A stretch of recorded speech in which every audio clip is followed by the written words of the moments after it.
Class 12th chapter number first. इसमें coulomb का नियम तक पिछले वीडियो में बता चुके हैं और इसमें हम पढ़ेंगे कूलाम के नियम का सदिश रूप। ये एग्ज़ाम में भी आ जाता है लिखने को 1 नंबर में। तो यहाँ दो आवेश हैं Q1 और Q2, इनके बीच की डिस्टेंस R। जनरली हम कूलाम के नियम का सूत्र लिखते हैं F = K Q1 Q2 upon R²। इस फॉर्मूले को मुझे वेक्टर बनाना है, तो इधर ऊपर की तीनों राशियां अदिश हैं, इन पर वेक्टर हम नहीं लगा सकते हैं। हम वेक्टर लगा सकते हैं F पर और R पर। तो हमने इधर F पर लगाया, नीचे R पर लगाएंगे, स्क्वायर होने पर वो स्केलर हो जाएगा, अदिश हो जाएगा, इसलिए कोई फ़ायदा नहीं। तो इधर तो वेक्टर हमने F पर लगा दिया। अब इधर क्या करें?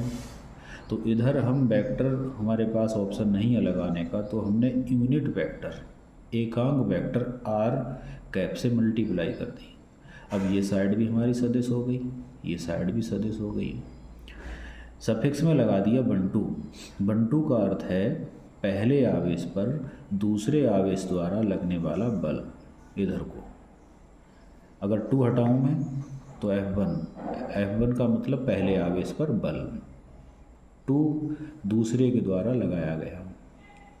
तो सफिक्स में अगर यहाँ बंटू लगाते हैं तो यहाँ भी बंटू आ जाएगा, यहाँ भी हो जाएगा। तो ये बल का सूत्र हो गया, इस आवेश पर लगने वाला बल इधर को। इसी प्रकार सिमिलरली अगर इस आवेश पर लिखेंगे हम, ये आवेश इधर को बल लगाएगा, इधर को धक्का देगा, इधर को ऐसे करके, तो वो बल हो जाएगा F21, सेम क्वांटिटी आ जाएगी, ये लिख देंगे। दोनों की डायरेक्शन अपोजिट हैं। यदि हम बराबर लिखना चाहें तो vector F12 equal to minus vector F21, opposite direction है तो माइनस आ गया। तो वेक्टर रूप लिखने का औचित्य क्या है, क्या लाभ हुआ? तो कूलाम का नियम न्यूटन के 3rd नियम को शो कर रहा है यहाँ, क्रिया प्रतिक्रिया के नियम। इसके बाद बच्चों हम पढ़ेंगे कूलाम के नियम का महत्व। तो कूलाम के नियम का महत्व, चूँकि ये थ्योरी है, यदि हम लिखते हैं तो वीडियो बड़ी हो जाएगी, इसलिए लिखे हुए को, थ्योरी लिखे हुए को समझाएंगे, डेरिवेशन होगा उसे तुरंत लिखकर समझाएंगे। तो इसमें है कूलाम के नियम का महत्व। तो कूलाम का नियम बड़ी दूरियों से लेकर सूक्ष्म दूरियों तक लागू होता है। ये नाभिक का साइज होता है 10⁻⁻15 मीटर। इसलिए कूलाम के नियम से न केवल आवेशों के बीच लगने वाला बल ज्ञात कर सकते हैं, बल्कि परमाणु में नाभिक और इलेक्ट्रॉन, जो नाभिक के चारों ओर इलेक्ट्रॉन चक्कर लगाते हैं, उन इलेक्ट्रॉनों पर लगने वाले बल की भी व्याख्या हम कर सकते हैं। एक छोटा सा टॉपिक है आवेश वितरण। वितरण का मतलब फैलना, कि आवेश कितने प्रकार से पृष्ठों पर फैला हो सकता है। तो ये 3 प्रकार से फैल सकता है: रेखिक आवेश वितरण, पृष्ठीय आवेश वितरण और आयतन आवेश वितरण। तो जब आवेश तार पर फैला होगा, किसी तार पर, तो रेखीय आवेश वितरण कहलाएगा। कितनी लंबाई में कितना आवेश फैला हुआ है वो कहलाएगा रेखीय आवेश घनत्व। तो इसे कैसे लिखते हैं? लैम्डा से। रेखीय आवेश घनत्व किसी तार का निकालना हो तो उस पर आवेश अपॉन उसकी लंबाई, ये लिखेंगे। इस पर चार्ज कितना है Q और लंबाई तार की है L। ऐसे ही पृष्ठ आवेश घनत्व निकालना हो तो किसी पृष्ठ पर उपस्थित आवेश और पृष्ठ का क्षेत्रफल, इनका अनुपात ले लेंगे, ये सिग्मा के बराबर होता है। आयतन आवेश घनत्व लिखेंगे तो किसी आयतन जो लिया गया है, आयतन शब्द आया, इसका मतलब वस्तु के संपूर्ण आयतन में जो आवेश होगा, अंदर और बाहर, और पृष्ठ वाले में केवल आवेश कहाँ है, उसके बाहरी सतह पर है। तो आयतन वाले में वस्तु के संपूर्ण आयतन में कुल आवेश, जैसे घन है, घनाकार वस्तु, घन के संपूर्ण आयतन में कुल आवेश अपॉन घन का आयतन, इसे रो से लिखेंगे। ये ग्रीक भाषा का अक्षर है रो, पी की तरह। अब हम ये हेडिंग तो पढ़े हैं पहले, वैद्युत क्षेत्र और वैद्युत क्षेत्र की तीव्रता, इन्हें देखते हैं। वैद्युत क्षेत्र, यहाँ कोई आवेश है Q और इधर बाहर कोई परीक्षण आवेश है Q0, इसे Q0 भी कह देते हैं, ये परीक्षण आवेश है। इन दोनों को अगर समझना चाहें तो एक एग्जाम्पल हम ले रहे हैं। हम कंघे को सिर से रगड़ने के बाद उसे कागज़ के टुकड़ों के पास ले जाएं तो वो हल्के हल्के कागज़ को अपनी ओर आकर्षित करने लगता है। तो कंघा कागज़ के टुकड़े को अपनी ओर खींच रहा है, तो वहाँ वैद्युत बल लग रहा है। ऐसे ही ये आवेश इस वाले आवेश को अपनी ओर क्या करेगा, आकर्षित करेगा, यदि ये नेगेटिव है। और यदि Q0 पॉजिटिव है तो ये इसे प्रतिकर्षित करेगा, बाहर को बल लगाएगा। तो जब ये Q0 आवेश इससे दूर होता है तब ये इस पर कोई बल नहीं लगाता। Q0 को पास लाते हैं तब भी बल नहीं लगाता, और जब Q0 यहाँ आ जाता है तब ये आवेश इस पर फोर्स लगाता है बाहर को। तो जितनी दूरी पर आकर इसने फोर्स लगाया उतना एरिया, आवेश के चारों ओर का उतना एरिया जो होगा वो कहलाएगा वैद्युत क्षेत्र। इसे डिफाइन कैसे करेंगे, किसी वैद्युत आवेश, अंदर की वो आवेश है लिखा हुआ यहाँ, किसी वैद्युत आवेश के चारों ओर का वह क्षेत्र जिसमें कोई अन्य, ये वाला अन्य परीक्षण आवेश वैद्युत बल का अनुभव करता है, अर्थात इस पर बल लगने लगे, तो ये क्षेत्र हमारा क्या कहलाएगा, वैद्युत क्षेत्र। अगला हेडिंग है वैद्युत क्षेत्र की तीव्रता। ये परीक्षा की दृष्टि से इम्पोर्टेंट है, एग्जाम में आती है, 1 नंबर में आ जाती है। तो तीव्रता में 2 बातें ली जाएंगी, इस आवेश पर लगने वाला बल और इस आवेश की मात्रा, परीक्षण आवेश। तो कंघा और कागज़ के टुकड़े में, कंघा तो हमारा हो गया ये बिंदु आवेश बीच का, और कागज़ के टुकड़े हो गए परीक्षण आवेश, ये वाला जिस पर हम टेस्ट कर रहे हैं। ये 0 जो पढ़ा जाता है, ये परीक्षण आवेश को ऑब्जर्विंग चार्ज कहते हैं, इसलिए QO लिखा गया है। पढ़ते Q0 Q0 हैं, लेकिन वास्तविक अक्षर यही है। वैद्युत क्षेत्र की तीव्रता को डिफाइन कैसे करेंगे, इसके आधार पर देखें। फॉर्मूला है F/Q0। तो Q0 को हम 1 कूलाम मान रहे हैं परिभाषा देने के लिए। तो अगर हम इसको 1 कूलाम मान लेंगे तो परिभाषा होगी 1 कूलाम के परीक्षण आवेश पर, यह है 1 कूलाम के परीक्षण आवेश पर जितना वैद्युत बल कार्य करता है, ये बल आ गया। 1 कूलाम के परीक्षण आवेश पर, ये मैं 1 मान लूँ, 1 कूलाम के परीक्षण आवेश पर जितना वैद्युत बल कार्य करता है उसे वैद्युत क्षेत्र की तीव्रता कहते हैं। इसमें लिखा हुआ है किसी वैद्युत क्षेत्र में 1 कूलाम के परीक्षण आवेश पर जितना वैद्युत बल कार्य करता है उसे वैद्युत क्षेत्र की तीव्रता कहते हैं। मात्रक फॉर्मूले के आधार पर F का मात्रक न्यूटन अपॉन आवेश का मात्रक कूलाम, ये मात्रक हो गया। विमा निकालेंगे तो ऊपर बल की विमा लग जाएगी, नीचे आवेश की लग जाएगी, विमा आ जाएगी। वैद्युत बल रेखाएं,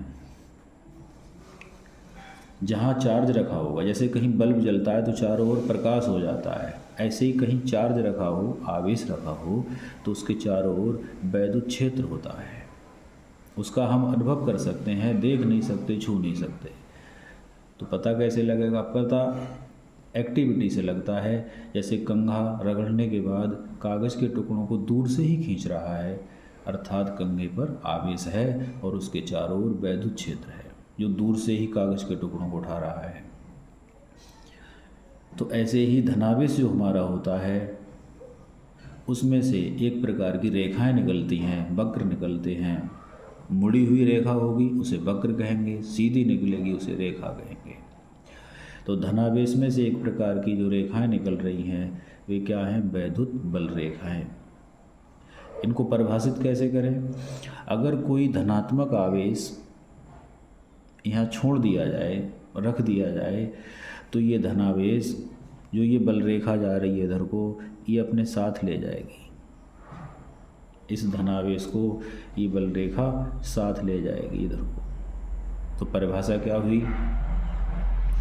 वैद्युत क्षेत्र में जहाँ तक ये बल रेखाओं की रेंज है वो एरिया कहलाएगा वैद्युत क्षेत्र।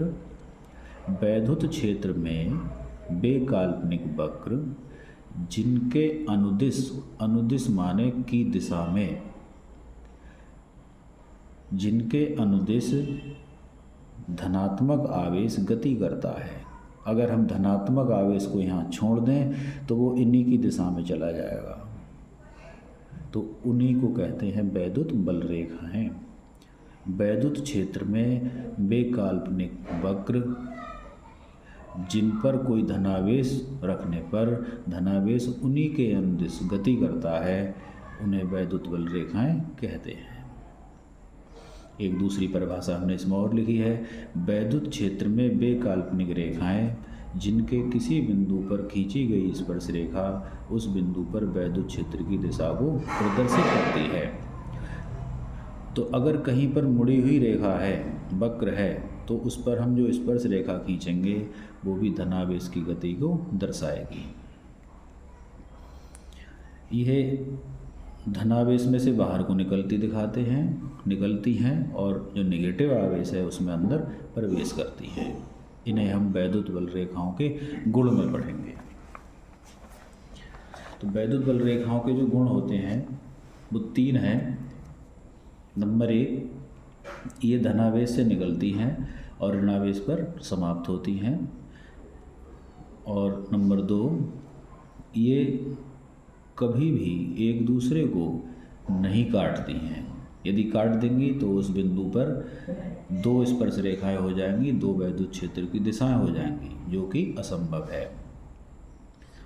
और ये सदैव जो पृष्ठ होता है उसके लंबवत प्रवेश करती हैं। जैसे ये पृष्ठ है, कोई आवेशित गोला है, इस पर मैं वैद्युत बल रेखा को दिखाऊं, धनात्मक पृष्ठ है, ये प्लस का है, धातु का गोला है, इसकी सतह पर धनात्मक आवेश है। वैद्युत बल रेखा दिखाऊं तो इस पृष्ठ के लंबवत दिखाएंगे हम। ये मुड़ती कब है? ये तब मुड़ती हैं जब कोई दूसरा आवेश इनके नज़दीक आता है, समीप आता है। अब बच्चों हम पढ़ने जा रहे हैं सूत्र। तो निगमन लिखकर दिखाएंगे, थ्योरी को बता दिया था। तो निगमन हमारा होगा डेरिवेशन बिंदु आवेश के कारण वैद्युत क्षेत्र की तीव्रता। हमने माना कोई बिंदु आवेश है Q, इससे r दूरी पर कोई बिंदु है P। इस बिंदु पर हमें वैद्युत क्षेत्र की तीव्रता का सूत्र प्राप्त करना है। तो वैद्युत क्षेत्र की तीव्रता के लिए हमें बल चाहिए और बल के लिए हम कूलाम का नियम लगाएंगे। और कूलाम के नियम में आवेश होते हैं दो चार्ज होते हैं, Q1 और Q2। तो एक चार्ज हमें और मानना पड़ेगा, तो यहाँ हमने एक चार्ज और मान लिया Q0। अब हमारे 2 आवेश हो गए Q और Q0। तो ये Q इस Q पर फोर्स लगाएगा बाहर को, प्रतिकर्षण बल, क्योंकि दोनों पॉजिटिव हैं, दोनों दूर दूर हटेंगे। अब कूलाम के नियम से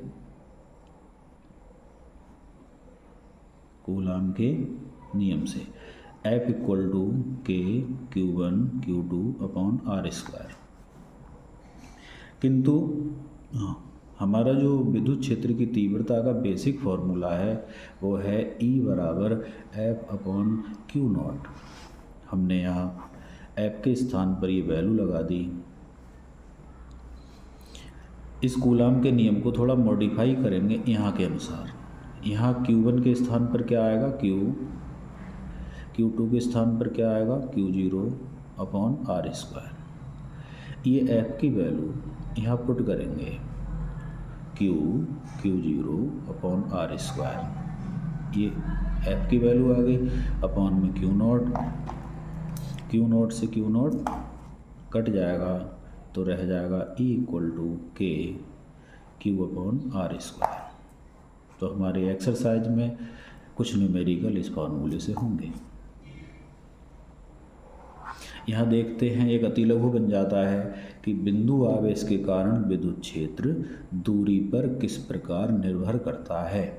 तो विद्युत क्षेत्र है ई, दूरी है आर, तो ये निर्भर करता है ई व्युत्क्रमानुपाती होता है आर स्क्वायर के।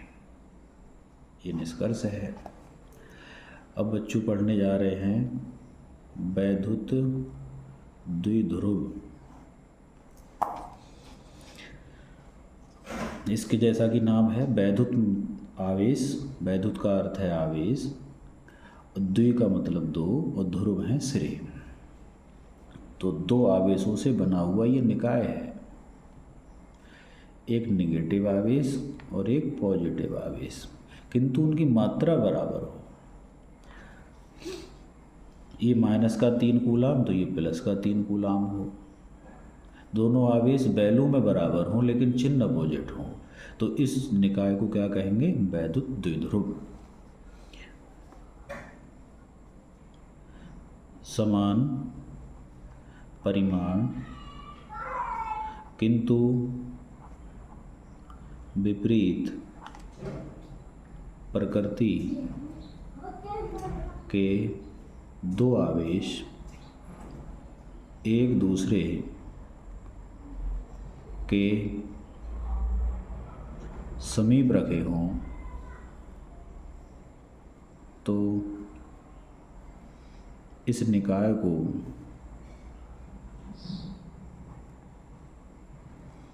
वैद्युत द्विध्रुव कहते हैं।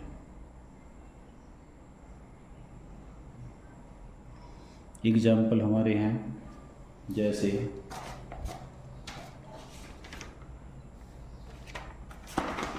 घर में यूज होता है नमक NaCl, HCl, H2O,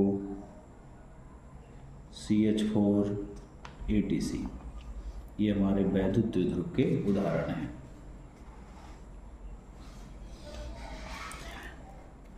इससे संबंधित हमारी डेफिनेशन आती है वैद्युत द्विध्रुव आघूर्ण।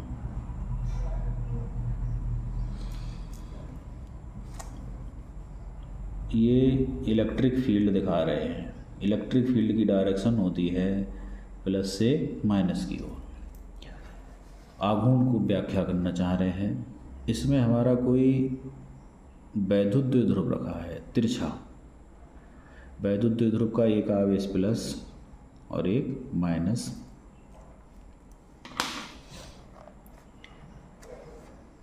यदि ये तिरछा रखा है तो इलेक्ट्रिक फील्ड इस आवेश पर बल लगाएगा आगे की ओर, F इक्वल टू QE वैद्युत बल, और इस आवेश पर बल लगाएगा विपरीत दिशा में F बराबर QE, जिसके कारण ये द्विध्रुव यहाँ से इस तरह से घूम जाएगा और समांतर हो जाएगा वैद्युत क्षेत्र के।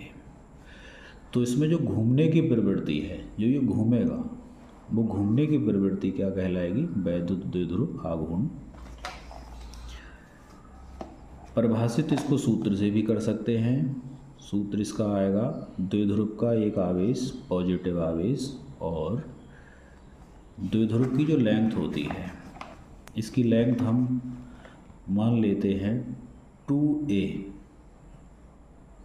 2a इसलिए मानी गई है, आगे डेरिवेशन जब करेंगे तो उसमें डिस्टेंस मध्य बिंदु से नापा करेंगे तो इसका आधा करने में आसानी रहेगी। a कहीं जोड़ने घटाने में सीधा रहेगा। अगर हम a मान लें तो a/2 जोड़ने घटाने में थोड़ा ऑड रहेगा। तो सूत्र इसका होता है P बराबर Q इंटू 2a। ये द्विध्रुव की लेंथ है 2a। तो एक डेफिनेशन हम इस फॉर्मूले से दे रहे हैं। द्विध्रुव के किसी एक आवेश के परिमाण, परिमाण का मतलब केवल पॉजिटिव मान, द्विध्रुव के किसी एक आवेश के परिमाण और दोनों आवेशों के बीच की दूरी के गुणनफल को वैद्युत द्विध्रुव का आघूर्ण कहते हैं। ये परीक्षा की दृष्टि से इम्पॉर्टेंट है। वैद्युत द्विध्रुव के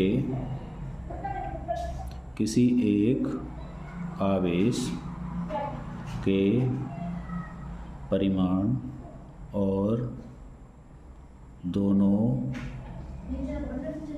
आवेशों के बीच की दूरी के गुणनफल को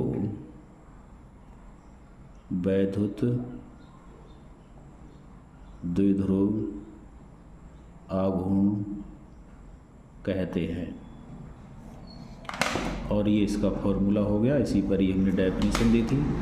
ये एक सदिश राशि है तो वेक्टर फॉर्म में हो जाएगा वेक्टर P बराबर Q into 2A। Vector charge पर नहीं लगेगा क्योंकि चार्ज अदिश राशि है, और मात्रक यहाँ से हो जाएगा आवेश का मात्रक कूलम इंटू दूरी का मात्रक मीटर। इसकी जो डायरेक्शन होती है वैद्युत द्विध्रुव आघूर्ण की, वह प्लस के चार्ज से माइनस के चार्ज की ओर होती है, जबकि इलेक्ट्रिक फील्ड हमारा प्लस चार्ज से माइनस की चार्ज की ओर होता है। तो आज का काम इतना ही।